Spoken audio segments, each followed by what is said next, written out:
Mark Evans DM. We're going to be asking questions and all that over in there. You can ask live in there. Bring your questions. Love to help you guys. Yes. All right, so I just hit the live button. As you said that, we're live on all platforms. Just got a notification. Awesome, man. And then, hey, guys, thank you for being here. It's your boy Mark Evans, DM with Cigars and Coffee. I got the cigar and I got the coffee. Look at this. It's even hot. And today we're going to be talking about mustard. I'll explain it here shortly. I promise you there's a reason behind it. Hey, so Beacon, guys, and again, you don't have to get it right. You just got to get it going over here. Beacon, there's down on the bottom right, as I'm watching this, you can post something where you can pin something. You got to pin it where we can allow people to see all the information on the bottom right-hand side. So I don't have my phone with me. I'd snapshot it for you. But there's ways to pin certain things where people can to allow them to like see that. So if you guys have questions, what's up, Nelson? What's up, Nick? Thank you guys for being here. Guys, we're live on multiple platforms from Instagram, Facebook, and YouTube, and Periscope. I'm excited to be here, guys. Hope you had an amazing Easter weekend. A lot of candies, a lot of good stuff. I didn't touch one piece of candy. I might have touched it. I didn't eat it. What's up, George? What's up, House Connection? What's up, guys? So today I want to share with you guys, what's up, Chris? I want to share something with you guys here today and gals about the thing called money goggles. Thank you, Joe. I want to talk to you guys about money goggles, and that's what this is about. You see this? It's a thing we all have. By the way, I like mustard. I hate ketchup. But the reason is, by the way, story behind that is my old babysitter, I'll remain nameless, I used to have to eat bologna and ketchup sandwiches with chips every day. I hated it. I still hate it. Whatever, it is what it is. I'm not mad. It is what it is. But yellow mustard is my jam. And the reason today I'm sharing yellow mustard, because you're like, dude, what are you talking about? What's up, Josh? What's up, guys? Money goggles. Do you guys know how many millionaires are in this little bottle of yellow mustard that you just go about and grab and use every single day? And this could be anything, by the way. This could be the cell phone cover. It could be the cigar. It could be the ashtray. I mean, it's endless. And I know Friday we talked about this, and I just posted something on IGTV about this as well, but there's many millionaires in this bottle. So let me explain. See, we all know what we focus on grows. A lot of people right now are focused on fear. A lot of people right now are focused on lack of opportunity because they lost their job or whatever. And if you reposition your mind and realize that the world is endless, the opportunities are endless, it really allows you to pivot and start seeing the world in a different lens. So for example, inside the yellow mustard, there's a building that has to have, like you have a building, right? Because you have to manufacture this inside of a building. So someone made money and is making money on the real estate. Someone's making money on the concrete that went into the real estate to get the floors, to get the walls, and also to do the roofs, and the electric companies and the gas companies and the water companies and everyone else that works inside of that. And then you have the manufacturing materials such as all the plastics, right? And the dyes. There's people making money in multiple layers in the plastic companies and the dye companies. And then you have these little label companies, right? That there's color in that, right? So you have the people that are making the labels. You have the adhesive, that's the adhesive company that sticks to the labels. And it's literally, it keeps going. You have the white cap. You have the top on it. Then you have the wholesaler, the guy that gets the deal for $1 and sells it to the local grocery store for $1.25, and then they sell it to us for $3. There's multiple people making money there. And then you have the accounting companies taking care of all the accounting for all of our companies, the wholesale company, the retail company, et cetera, et cetera, et cetera. And then you have the QuickBooks Pro that the accounting companies are using that they're paying monthly fees for. Do you understand what I'm talking about when I say how much opportunity there is with everything you see? The question is how is your brain programmed to see what you see? You see, I talk about this all the time. We grew up, and depending where you're at, I'll be 42 this year in June. We grew up, and at 18, if we made $15 an hour, or back then it was $6 an hour for me, but let's say $15 an hour, we'd be rich. And then we turned 40, And now we won't even think about doing anything for less than, say $30 an hour. I'm making these numbers up. Well, what's changed? I got older. That doesn't mean anything. My brain got wiser. I started understanding my worth, my value. See, a lot of times I talk to people, and let's say, and I'm not picking on janitors, by the way, but let's say if you're a janitor, the place looks amazing all the time. The going rate at the highest level for a janitor is $20 an hour. They can't pay anymore, but you get paid $21 an hour. You've been there for 18 years. You busted your tail. You show up every day. You brag about not taking vacations, right? Listen, that's awesome. It's very honorable. It's amazing. But the problem is in that janitorial position, you're tapped out. You can't go higher. You're like, they're hiring people at your level, like price level, because inflation's changed, times changed. That's how they need to be marketable to get someone in there to take over your job.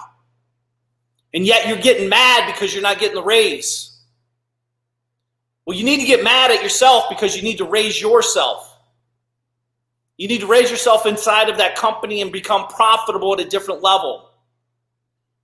You need to go in there and fight for what you want more of. And I'm not saying pick a fight and say, hey, I'm a better janitor than so-and-so, because that's not going to serve anybody. That's actually going to get you fired probably.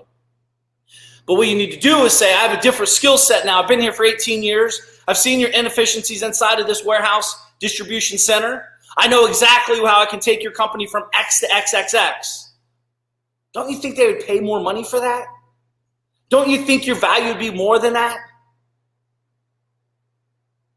Again, we have to rise up. We have to see. We have to elevate. We have to grow. We have to expand. More importantly, we have to get uncomfortable. Because it is going to be an uncomfortable conversation when you sit down with your boss and say, yo, I know you know me as a janitor, but for the last 18 years, I've been busting my ass behind the scenes, and I've learned logistics at a whole nother level, mister. I know it from upside and inside out and all the way around. And I can tell you right now, we're inefficient and 37%, and like just boom, boom, data, not drama, data, data, data, data. And I can reveal all to this company when I sit down with the board members next week, Tuesday at 3 o'clock when they're in town. That's how you change the game of your financial future. You got to change. It's not the world. It's you. It's not the problem. It's the opportunity. See, the problem doesn't solve the problem. Right? Let me say it again. The problem doesn't solve the problem. You have to grow. You have to think. You have to expand.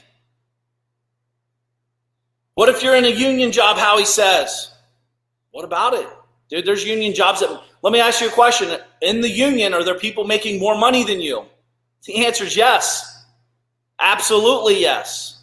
I'd love to talk to you. Jump online here. We'll do live video here, live conversations. But I want you to start putting the money goggles on. See the world in a different lens. Get excited about what's going on. Don't get mad. Remember, what we focus on grows. You have to start reading. You have to start digging. You have to start understanding a different dynamic about life. You got to start understanding your worth. You've done it subconsciously. When I was in high school, I made $6 an hour. I turned 22, now I'm worth $10 an hour. When I turned 25, now I'm worth $14 an hour. When I turned 30, I need benefits, damn it. Why? Why do you need benefits? You're not doing anything different. It's because the subconscious growth level. You have become someone different. You have been developing. You have been growing a different skill set. The trap is when you stop learning. The trap is when you become a victim. The opportunities are endless, endless, endless. Money goggles. What do you see? You getting excited or you getting sad? Now you might be asking, Mark, this is awesome. I am excited. But what do I do next? Am I a manufacturer company? Am I a wholesale company? Am I a distributor company? Am I a development company? Am I a taste testing company? What do I do? Right? What do I do? It's a great question. The worst thing you can do is not do anything. That'd be bad. The best thing you can do is pick one thing and grow with it. Develop it out. Understand it to a deeper level than the other person beside you and make it more profitable, make it more streamlined, make it more efficient and effective. That's what real successful people do. You do this all the time. How efficient are you taking a shower? How efficient are you getting ready in the morning? How efficient are you getting to your job? How efficient are you making dinner? We all do this in different levels. It's just some are conscious levels and some are subconscious levels. See, when you start putting thought to paper, which, by the way, every single person watching this video has time during quarantine to do this, you start realizing that you're in control. That's why people are sad right now. You're realizing you are in control. And a lot of you don't want to be in control. And if that's you, I'm probably not your guy to follow. I'm not your guy to follow. Every decision, every outcome is all your fault. The good, the bad, the ugly. And when you accept that, the world becomes your oyster. It's endless. So I want you to pick one thing, and I want you to learn about it, about everything. And how do you do that? Well, maybe you have a unique ability. Well, you do. You got to expand your unique ability. So your unique ability is blah, and then you need to go all in on the unique ability. See, around me, my unique ability is big picture, not afraid to take action, and we'll figure it out as we grow. By the way, that's a unique ability for me. Not everyone has that. I know, because I see it every day. So, again, this took me a long time to discover this, by the way, many, 15, 16 years. And then we have the guys on the team that are engineer-style mindsets. They're very structured. They can't go to C until B's figured out. They can't go to once they get to C, they can't go to D until A, B, and C are very linked together. It's awesome, but it also holds them back. That's my unique ability, seeing, hey, you're good here, not here. I would never give an engineer an opportunity to bring a huge win to me very quickly. That's just not the way their brain thinks. Their brain is very, you know. And there's nothing wrong with that. By the way, they're amazing to have on the team. I would never call my CFO or accounting team and say, hey, let's make some money. Because they're going to be like, well, we could take off your $400,000 a month in marketing. We just saved you $5 million. They just don't get it. I'm not knocking them. It's just they're looking at numbers. They never look up and say, wow, this is what's going on. How do I know? Trust me. I have been in business 23 years. I've had many conversations. That's why I have to wear a hat. I don't have any hair left because of these people. I have to come with the big picture. I have to push and prod. Us as an individual leader in our life, we have to know which throttles to pull and pull back. We all know this. This is no secret. You're doing this already. Just at a different level. It's called pick your battles, right? With your spouse. They say something, you're like, oh, you want to scream and yell and fight, but you're like, pick your battles. Let them win that one and move on, because this is not a big deal, but it's clearly a big deal for them. Isolate, pick the battle, move forward. Wait for your opportunity to pick your battle and address your battle. More importantly, stand up for what you believe in. And you don't have to do that and fight. You don't want to be the bickering bitch. You don't want to be the person that talks shit about everything and does nothing. That's what you don't want to be, right? So as we're growing and developing as individuals and learning ourselves, right, we're really, really understanding what we're capable of. Guys, the quarantine, I believe, is the best thing that's ever happened to anybody's life. I believe it. It's a very amazing thing. You have an opportunity to you're either going to be better off with this, or you're going to make an excuse that you're worse off because of this. And I'm not saying it's going to be easy. I'm just saying you're going to be a different person from this point forward. And do you want the good, or do you want the bad? So pick your core ability, unique ability. There's a great book written by Dan Solomon called Unique Ability 2.0. It's a great book to help you navigate. Well, Mark, I don't know what my unique ability is. Well, read the book and work it, right? What's up, Richard? Thank you, buddy.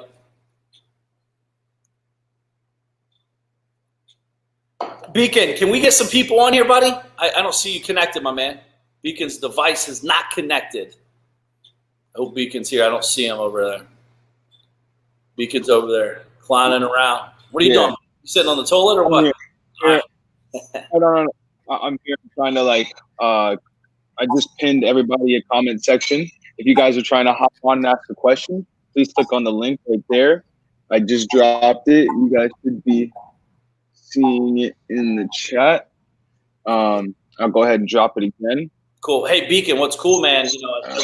Guys, by the way, you're right in the middle of what we're great at. We're great at getting. You don't have to get it right, just get it going. Beacon and I, there's different things like posting here, like, hey, click here, do this. Not only that, you guys can see people's messages popping up, Beacon. So it's working, man, on Facebook, right? We got it opened up. It's working. Yeah, Facebook's definitely working. Nice, man. I'm thinking I like it. What questions do you guys have about this topic? I know some people are asking some questions. Yeah, let's see. Let's get some questions in here. RJ says he's passionate about it. Very passionate about this topic. Awesome, RJ. What are you so passionate about? Let's get you in.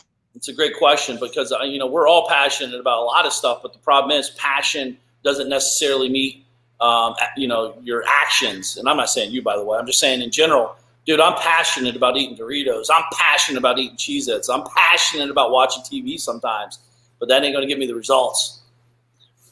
Hey, what's your Howie, can you hop online, buddy? These are great questions you're asking, man. Talking about, the union and then also top skill sets, because these are great topics, guys. Again, I'm all yours, guys. If there's a question, if you have a question and I might be able to shine some light on this, I'd love to. For all my success. Awesome, man. So, Howie, I'll answer, what's your most important skill set to have and how would you build upon that? My most important skill set I have a couple that I'm very, conscious of. I think conscious, let me say it this way. One, I'm very real to myself. I know when I suck. I don't try to fib myself. I know that at the end of the day, it's all on me. I think this doesn't sound like a skill set, but being real with yourself is a skill set. What's up, Mitch? You know what I mean? So that, number one, if you're not real with yourself, everything else I'm going to share with you doesn't matter, because you have to be very personal to yourself. Like, you have to talk like, yo, dude, step your game up. Quit being a fat ass. Quit being a lazy bum. Quit being a loser. Quit talking like that, right? We got Howie in the, Howie's building. Hop him on there. What's up, Howie? Hey, what's up, Mark? How you doing, buddy? Good, man. How are you? Very good. Where you out of? So I'm out of Connecticut, North Central Connecticut. I met you originally from the Kingdom Real Estate Group. And I'm friends with Matt Moptiel and all those guys. So I've been kind of following you and watching you. So, yeah, I'm just trying to learn. I am a career firefighter. That's where I'm at right now. I'm actually at work. So that's why I asked the union job. Awesome. But I am, really, really passionate about real estate, investing, and learning more and trying to build upon that.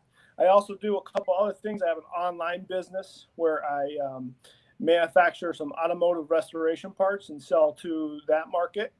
And, growing up, I'm a tradesman. I can do all kinds of trades and stuff.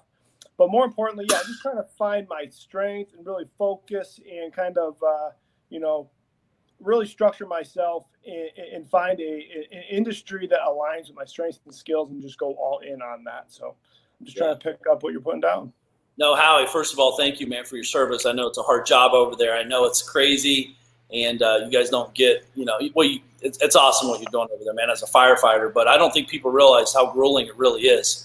Not just physically, but emotionally taxing, right? The stuff you guys deal with. Absolutely. So I think, it's something that you'd be very aware of, guys, as you guys are, hanging out with these guys, bringing them food and all that stuff. But at the end of the day, man, Howie, it sounds like you're seeking something.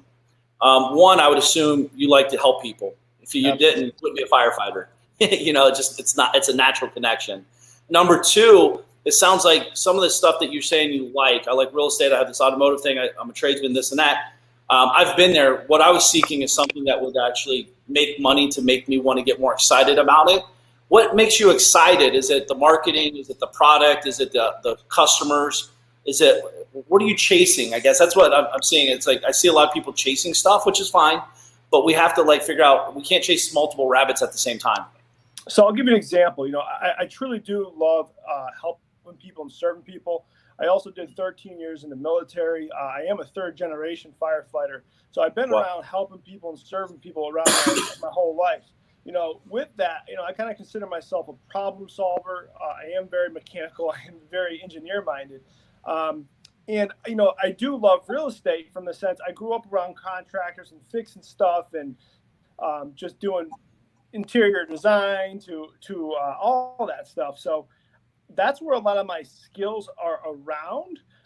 But the problem I ran in over the last 5-10 years is I did build this automotive business. It was a service business. It was geared into the restoration world, and I had employees and all that. But what happened was I really tapped out as far as being able to scale within that industry. Yep. We were doing multiple six figures and everything else, but the vehicles we were building, which were magazine vehicles, only really came to a certain clientele that could afford a six-figure vehicle, which is great, but it was really hard to scale that, especially being up in New England and Connecticut. I kind of tapped out, and it really is a specialty skill where it's an artistic expression.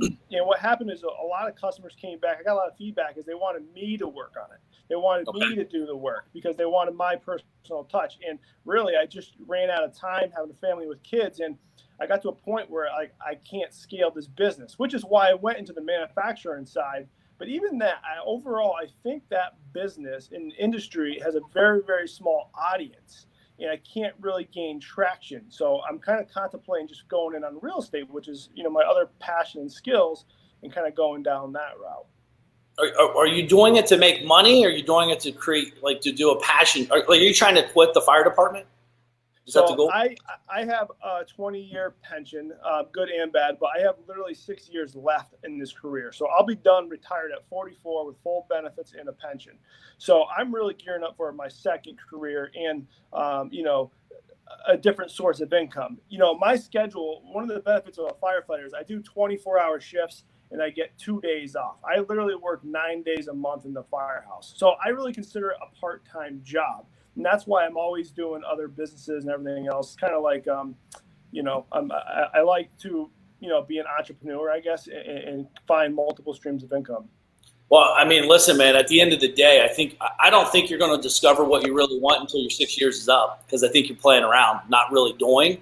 Like, I hear what you're saying about tapping out. If you're not making many millions of dollars in one niche, you're not tapping out anything. You're tapping out on your capabilities of your mindset, which is real. That's a real thing, right? We hit a pressure point. We're like, okay, and we use this mechanism, say, okay, well, it's not that big. It's like we start looking for the reason why I'm not developing.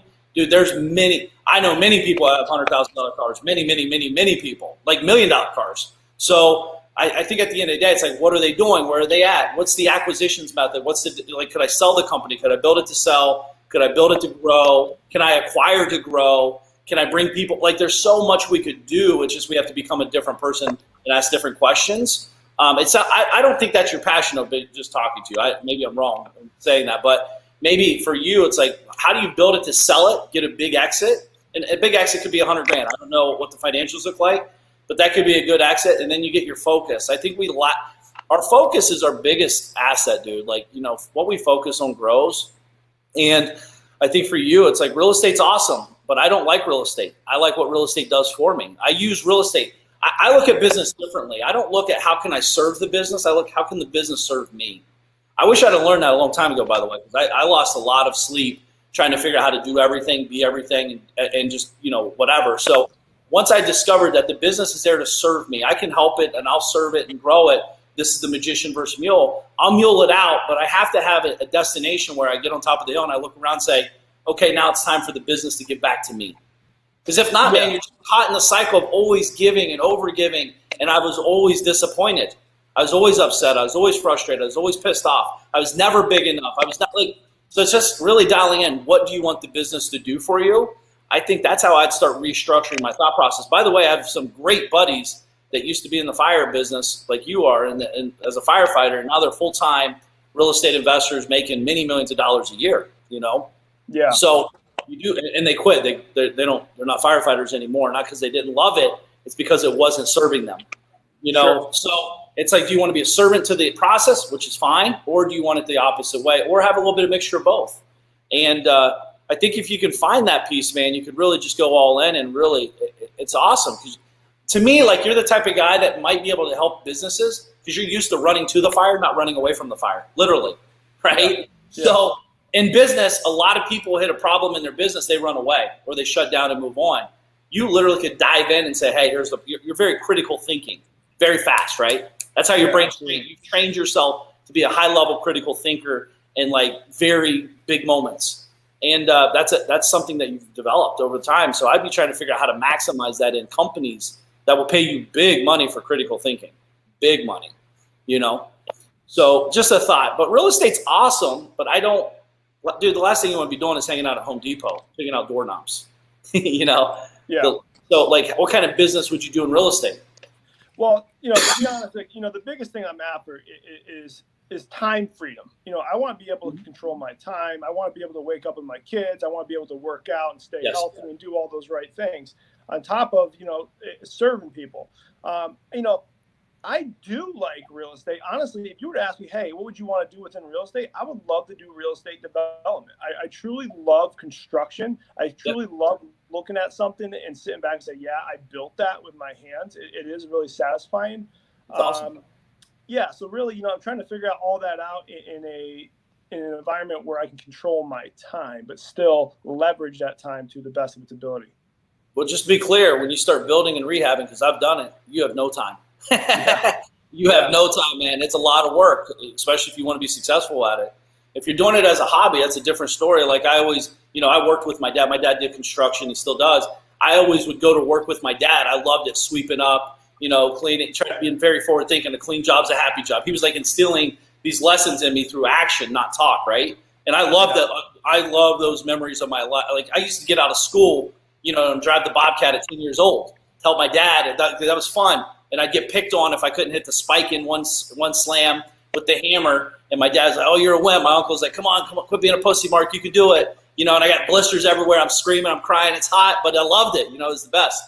But we have to also remember, what got us to where we're at isn't going to get us to where we want to go. We develop as individuals and we grow. So I love that piece, and I think it's a great starting point. But then, you know, you're saying, hey, I want time. I think you're going to get caught in the middle. I want time freedom, but now I got to grind it out harder. You're gonna get caught up in the middle. What's more important today? Time freedom, if you have young kids, is, I think, way more important than a piece of real estate will ever be, in my opinion. For me, anyways, it definitely is. So there's ways to do real estate without, like, you could be virtually time freedom doing virtual wholesaling. You know, do real estate, get in the groove of real estate deal making, make $5,000, $3,000, $2,000, and you're hanging out at the house, you're hanging out on vacation, wherever you're at, you can do that virtually. And then when the kids get a little bit older, right, phase 2 of life with kids. How old are your kids? 3 and 5. Yeah, I mean, dude, so you got 13 more years, right? 15 more years, minimum 15 more years. So I look at this as stage 2nd or 3rd, the business person that you're becoming through wholesaling and just deal cycling and deal making. What's going to happen is now you're going to have a different understanding of who the real buyers are, who the local people are that you need to get the permits. You'll just be in deal making mode. So in 15 or 12, whenever the kids start getting old enough where you don't need necessarily as much time freedom with them, now all of a sudden you can go all in, and more importantly, you have a pipeline full of opportunity. That's where I see the biggest opportunity there. Yeah, I like that. And I appreciate your time answering my question. I won't take too much of it, but thank you, and I look forward to more of your content. Definitely, Howie. Thank you, buddy. Thanks. Keep me posted, man, please. Will do. Thank you. Beacon, what do we got, buddy?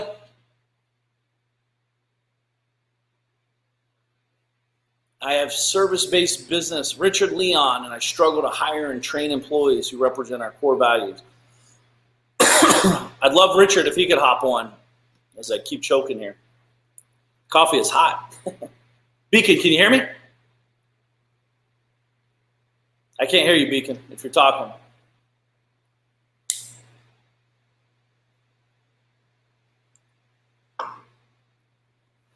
What's up, guys? Any questions over on IG? We got a lot of people over on IG. Beacon, I can't hear you if you're talking.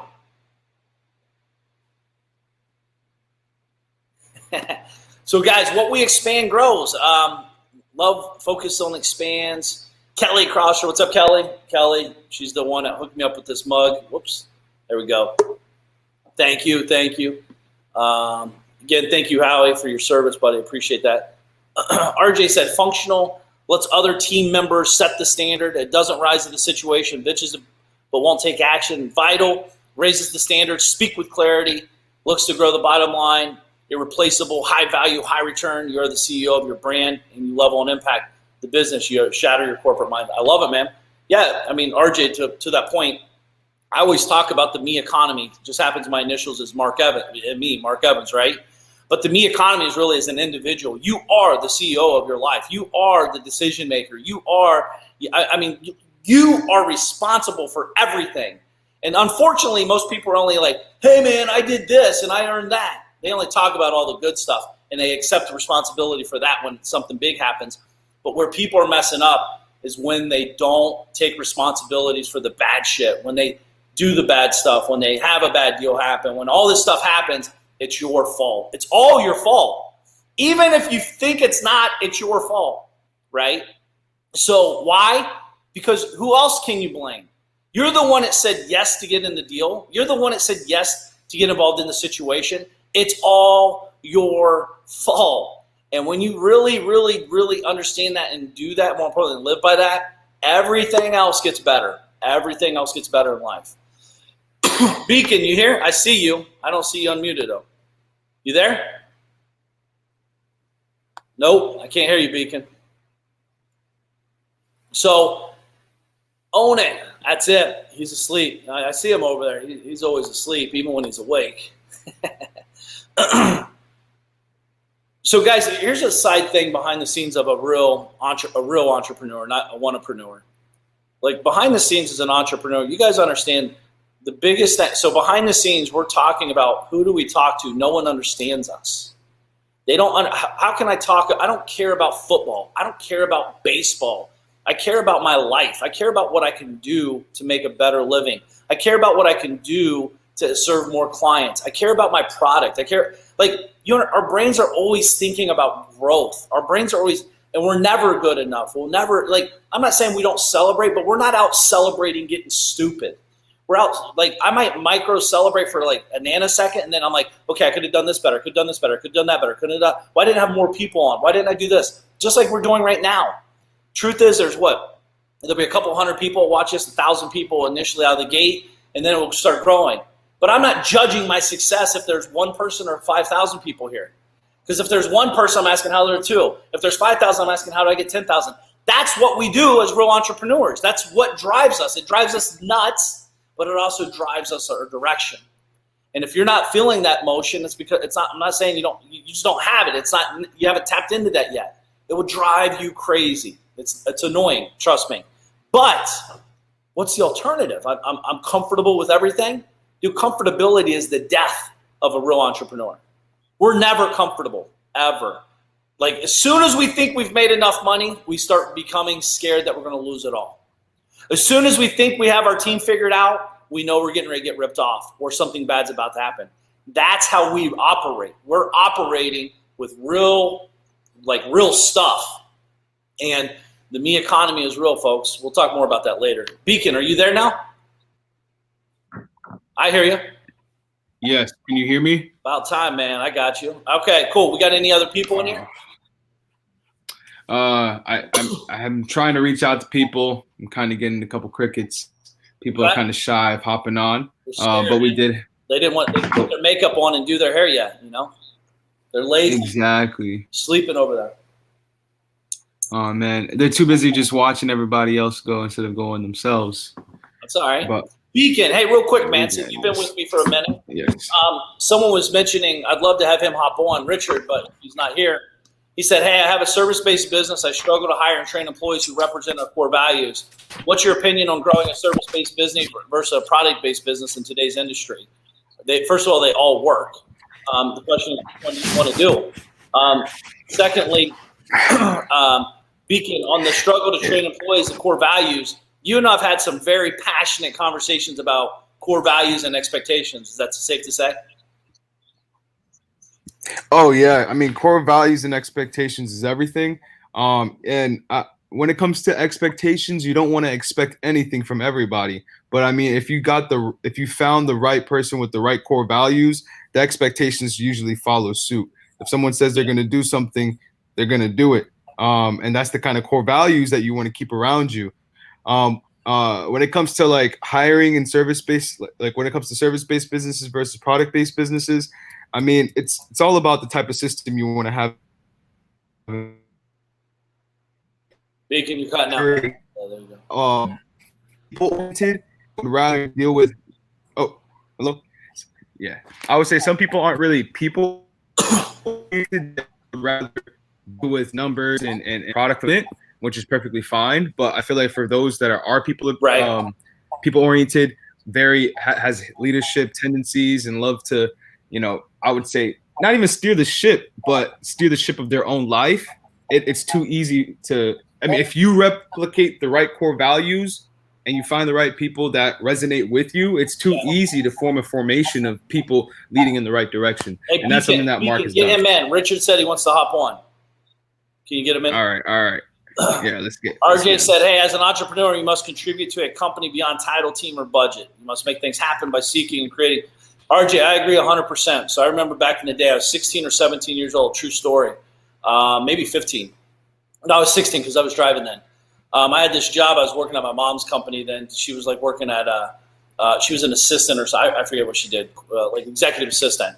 And anyways, they had retail stores. So I was at the retail store, and it's all, these are 30, 40, 50-year-old men working at this job, and they're doing packaging and, they're doing warehousing and all that stuff. And the break room was always disgusting. And I'm like, why don't we clean this break room up? They're like, I didn't make that mess. Steve made that mess. John made that mess. Blah, blah. I'm like, but we're eating in the mess. Why don't we all chip in and contribute?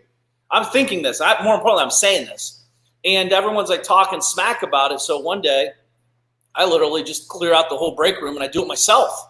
Like, through warehousing, there's usually 2, 3, 4 hour downtimes. A lot of times, once the trucks all go out, there's a lot of downtime waiting for the next shift or the next transactions to go down to restock the gate. The fences, right? We got to put all the product in there, shut the fence, get it ready to go out. And I just went in there and cleaned it out. I mean, I made this thing look brand new. And everyone's like, who did this? Who did that? Oh my God, we're going to get in trouble. People don't chip in. They're like, that's not my job. That's not my job. Dude, listen, what if it was your job? Your job is to take care, that's a core value problem. And not only that, I saw a lot of people was more worried about what other people would think. Don't get it twisted. As a CEO, I'll pick up trash. I'll clean the toilet seats where that have piss on it. I'll do I'll scrub the toilet that has, shit stains everywhere. That's what a CEO does. We don't have a title. Our title is to get shit done and make it right. That's what a CEO does. And you're CEO of your life. So the thing is these people that act like this, you need to, one, if that's you, change, or two, unfollow me because I can't serve you for sure. But in all seriousness, if you're hanging out with people like this, you've got to get them out of your life ASAP. ASAP. Limit association if they're family members. Disconnect with them if they're king dingalings. Get them out of your life. They're not doing anything productive. They're actually allowing you to live below your means of your brain, and you're better than that. But in all seriousness, if people are like, that's not my job, dude, it is your job. It is your job. If you see a shopping cart out in the parking lot because you're too lazy to take your fat ass over to the thing, or just lazy, mentally lazy, it's your job. This is serious stuff, guys. By the way, these are core values, individual core values I'm talking about. So the hiring question, which we'll talk about in a second, find people that have individual core values before I train on my business core values. If you're a thief, I don't want you working for me. You have bad core values. If you don't think you accept responsibility for anything in your life and you're a victim to everything, well, I can't help you. So for example, I've sold a lot of coaching. I've helped a lot of business owners create better lives, individuals create better lives for themselves and their families. And one thing we'd always do, I'd always qualify it with a question. So Steve, tell me why the other 5 products or the other 5 masterminds haven't worked for you. And then I sit back and I pay attention. Because you know what? 80% of the people won't take responsibility. Well, you don't understand. They wouldn't pick up the phone when I had a real question because I had a deal I was about to make money on, and that's all their fault. Well, you don't understand, Mark, because this happened and that happened. Dude, you're not qualified. I can't accept you because they're going to talk shit about me just like they are the other 5 people. Do you understand? A victim mindset is a victim, period. Until they realize it, until they change, nothing will change. And I'm not here to change them. And I'm not doing it on my dime. I'm not doing it on my time. If they want to go do it, go do it. Until then, I'll be serving the other 20% of the world. See, when I realized that I'm for somebody, not for everybody, I became clear of who I could serve and grow from there. What's up, Rich? Beacon, can you get him over here? What's up, my man? Hello. Adam. What's up, Rich? Adam. How's it going, sir? Good, man. How you, buddy? Good. Living the dream, Monday morning, man. I hear you. Hey, it could be worse. Hey, it always can be worse. Someone could be delivering flowers to the funeral home for you right now, right? Yeah, absolutely. I mean, the way this shit's going, who knows? Maybe they're already on their way. Well, just a heads up, they're on their way eventually. We just don't know when, right? Absolutely. So what's going on, buddy? So, yeah, no, I appreciate you taking the time to answer the question a little bit. I was able to listen to it. I just had a hard time getting on here. So I definitely feel you. Like I said, my big struggle that I'm having right now is hiring employees and finding people that, like I said, that represent our core values. And I understand that obviously hiring someone off the street, you might not find someone who necessarily represents those core values right out of the gate. But again, you try to coach them, whatever the case may be, lead them down the path, show them what's going on. And, some people are into it and some people aren't. Yeah. I don't know if I said this already, but I got a plumbing company. I started about 4 years ago. And last year we did just over $1 million in sales. Nice, It's me. Yeah, we got 4 full-time employees, 1 part-time employee. And again, things have been good. But my biggest hurdle is, again, finding skilled labor and finding people that want to come to work. And again, I don't want to say it's tough because obviously everything's tough, but we're in an industry where, again, I'm sending these guys into people's homes. Obviously I'm sure everyone here has a family, whatever the case may be. You expect a certain level of service and a certain type of individual to show up at your house, to perform plumbing, whatever the case may be. Sure. So again, I'm just battling with finding those people and kind of building those people. Yeah, man. Number one, congratulations on hitting the $1 million mark. That's always fun. Thanks. Oh, man, it was a good year. Why didn't I think 5 million? I know. It's wild how that works. But it's awesome. It's an awesome stepping stone of accomplishment. For some reason, we've all picked $1 million as the first step. I don't know why, but that's just kind of what we've all done as a business owners. Yep. One thing that Tony Hsieh does at Zappos, I don't know if you've ever read the book, Delivering Happiness. That's a good book probably to read for this. But He talks about what you might want to do is hire people and put them on the phones. Hire people, put them in that shop over there for 2 weeks and see how they act, react, don't act, or whatever, and really get to know who they are as a person before you stick them in the streets. This is easier said than done, especially in that industry because everyone's moving so fast. We're hiring. But this is the difference with hiring because you have to as opposed to hiring because you want to, being reactive, proactive. If you can get 1 or 2 people in that office for 2 weeks and let them understand the dynamics, what you like, our cadence, right? The way we walk, the way we talk, the way we think, the way we act, put on the booties when you walk in the house, ask for permission to come in the door. Hey, do you mind if I open this door? Like there's so much things that we do. We don't even know we do it anymore. Honestly, man, we don't even know. Soft skills. Yeah. So, that, and then put them through a 1-week training. There's a company I know in Columbus, they would do siding and windows and all that because that's my world back in the day, where they would actually put you through a 1-week training. And it was literally, if you set in the training for guys like you and I, were like, how don't people understand this? Like common sense isn't so common, right? It's kind of the gig.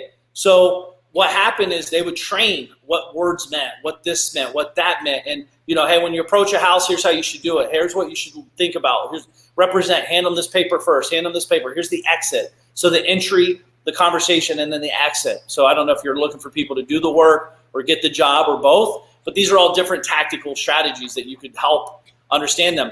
Plus, man, the core values, dude, I just hire great people. I love, and I'm sure you're like this, but I'm hiring. Lost you for a second there, brother. Can you hear me?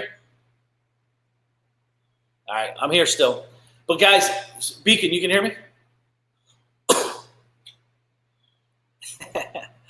Gotta love technology. Okay. So I'm more looking for, delivering happiness is a great. Rich, you there? All right, he's coming back home. For a second, so. I gave you all the gold during that second you lost me, so I can't repeat it, though. I'm just messing. Yeah, no, I'll go back and listen. Yeah, no, the delivering happiness method, put people in there for 2 weeks, I guess is what I was saying. Not only that, man, it's like if you can find someone, so I personally used to do this. This is the wrong approach. I used to make myself bigger than I was. That's an ego thing, right? I would run ads that said, this is what I want, blah, blah, blah, blah. Then they'd meet me there, and I'd be dressed in a suit, meeting at a nice, like a Regency office space, and then I'd hire them, and they come to my shitty office or meet me at Starbucks, and I'm wearing flip-flops and shorts, and I'm like, whoa, wait a minute, what just happened? This can't be a real business, and then it just freaks people out. I recommend, knowing what I know now, is just be genuinely authentic with people. You're a plumber. Clearly they know that. If they don't know that, then there's a problem. I would be writing ads, and this is what we do, I swear. I write ads with my personality in them. If you're at home watching Laverne and Shirley reruns, this job is clearly not for you or whatever. Yep. If you're not okay with having funny butt crack memes, this job is not for you. Because plumber crack, right? So yeah, I'm absolutely. more like I'm looking for personality types more than I am for professional types, if that makes sense. Because I can connect with them. I can train you if you're funny, you like your job, you love what you do, and just some people just don't get you. Obviously, I'm going to teach you maybe a little bit more couth ways to do it, but the core values, they're looking for guidance, man. Do you have a core value sheet up in the office and everything that you share with them? Absolutely. I got one right here. What are they? Can you see them? Yeah. So extreme ownership, go the extra mile. Okay, I like it. That's fair. I actually got we got the definitions on the back too. So I love it, man. Obviously, you can't read them; they're kind of small, but it's okay. I keep one on my desk. Are you doing daily core value talk? Not daily, no. We do a weekly meeting, and I bring it up in the weekly meeting, but yeah, just do huddles, have competitions. So one of our companies right now, one of them actually today, at 3:00, we're going over it. But we put teams together and we have them create something bigger for the company. It's got to be more profitable. It's got to be more streamlined. It's got to be a mixture of both. And then what happens? You get these guys interacting, and what that's doing is culture, core values, tightening up, right? So every day, call core value talk. Pick one, talk about it, memorize it. Let's talk about it next week. Hey guys, I'm going to give you a $2 bill. Or I'm going to recognize you in front of everyone. If I call you out and you don't know it, strike one. If I call you out and you're not, you got to teach them that you got to ingrain core values at such a deep level, from my experience. I love it, man. And by the way, all this stuff takes effort. I'm not saying this is easy. This takes effort and work for sure. Awesome. Cool, Rich? Hey, thanks. I appreciate it. I definitely see where you're coming from. And I think that, like you said, by creating those teams and having them do something for the company, that definitely allows them to have buy-in, So it's, again, they're not just sitting here doing what I'm asking them to do. They're creating it on their own. And then like we talked about, they have some kind of buy-in. Yeah. Where are you located at, Rich? I meant to ask you. Yeah. So we're about 45 minutes south of Boston, Mass. Okay. So, awesome, man. What town? We're in Rainham, Massachusetts. Okay. Cool, man. You got a website or anything you can share? A lot of people will be watching this. Yeah, absolutely. You can check us out on rclmechanical.com, or we actually pretty active on Facebook and Instagram at rclmechanical. Hey, also, Rich, a buddy of mine, he's very good at this kind of stuff, teaching tradesmen in your industry. His name's Mike Aguilaro. Are you familiar with him? I'm not, no. Yeah, I think it's called CEO. Beacon, remind me to get, it's CEO Warrior. That's what it's called, CEO Warrior. Oh, that sounds familiar. I may have heard of that. He's big in the tradesman world. He's out of Jersey area. He created very big heating and cooling company, sold it for a lot of money. And now he trains guys in your industry and other industries like in the service-based world, how to grow, develop, team build. He's a great team builder. Great. Awesome. He had 125 guys, I think, at the time of sell, which, as you know, in that industry is not easy. No, definitely not easy. Yeah. No, I appreciate it. I'll definitely check him out. Yeah, check him out. Yeah, CEO Warrior. Cool, man. Yep. Thank you, Rich. Appreciate your time, buddy. Appreciate it, guys. Thank you. $1 million. Thanks. Thank you, buddy. My mother's here, so I got to straighten up now. I got to act like I know what I'm talking about. What's up, Mom? Cool. Beacon, anything else, buddy? Guys, if we have any other questions, I'd love to answer questions. I got another 10 minutes. If not, it's all good. Also, check out Larry Jansky, Contractor Nations. Okay, I'm not sure of him. Howie, thank you for that.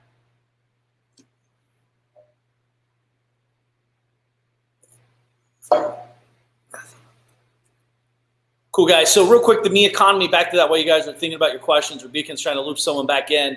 Just remember, the biggest thing about me economy, you don't care what people think about you. You can't. Because if you do, you're going to pull from your old self.